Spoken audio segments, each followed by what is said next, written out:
You are stupid.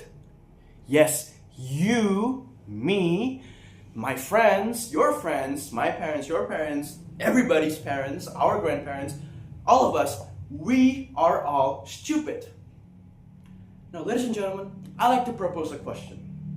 When it comes to money, what is the difference between someone who never went to high school and someone who graduated from Harvard University? I'll give you 3 seconds. 1, 2, 3. And the answer is nothing. Why is that? Because finance and money, unlike any other subject, it's not a study of certainty. In fact, finance and money is much closer to our education curriculum than it is to math or physics. It is unstable, it is messy, it changes all the time without any reason, and most of the time, it doesn't make any sense whatsoever. And so, what does that have to do with today's speech? Well, ladies and gentlemen, I'd like to take you to 50 years in the past. 50 years ago, when credit cards were first becoming popular, people were on a frenzy. Everybody wanted to have a credit card because it was easy money.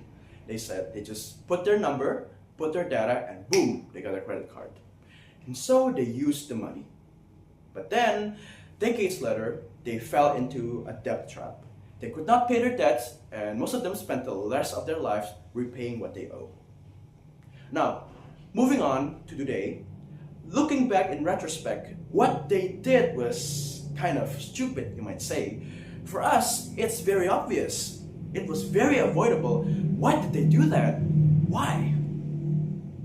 Well, actually, I did a little research about this, and I found out that the reason it was like this was because 50 years ago, the wages were much lower than they are today.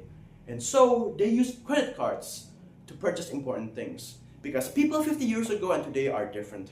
They're not using credit cards to buy iPhones or buy useless stuff. They use it to buy houses, cars, and other forms of necessity.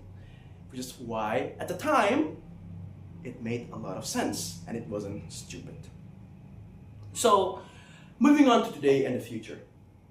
Nowadays, well, finance has become way more complex than it was because of financial technology. Now, we have crypto, we have e-wallets, we have mobile banking, we have investing platforms, and all sorts of things. Yes, financial technology is an innovation. But at the same time, just like any other mainstream industry, it also has fraudulent activities, like scams, fake investing platforms, and all sorts of things that are horrible for the people. So I'm asking, is financial technology really good? I'm saying that despite this horrible problem, I'd like to give you a comparison. 50 years ago, the scams are quite different because once they are caught, they're gone. But today, because of financial technology, when someone does a scam, for instance like a loaning platform, and they get caught, they could just rebrand, put a different label, a new logo, and start all over in a different website. And they'll never be caught. 50 years ago, it was called credit cards. Today, it's called pay later. Well, but ironically, according to a survey, 60% of Gen Z actually hates credit cards, while 70% of them have actually used pay later. And 50% of them couldn't pay it back, which is quite ironic, yeah? Because that means if there are 4 adjudicators watching me, 2 of you are using pay later and 1 of you cannot pay it back. I'll give it all of you to figure it out. So, because of all of this data, I am certain in 100-year time, people will look at us and look at Gen Z and they will call us stupid. They will call us idiots. It will happen. They will say, oh, why didn't they figure it out? It was so obvious. Why would they pay this much money for such a horrible scam? Why would they use pay later knowing it's a trap? Why would they invest their money on Dogecoin and NFTs that are worth nothing? They are the things that the people will say. And just like the generation 50 years ago, we are all stupid. But that doesn't make us any less. In fact, that makes us human. It is human to look for convenience. It is human to look for comfort. It's human to like discounts and all sorts of nice things. The problem is that there's a lot of greedy people who takes advantage of this very human nature of ours.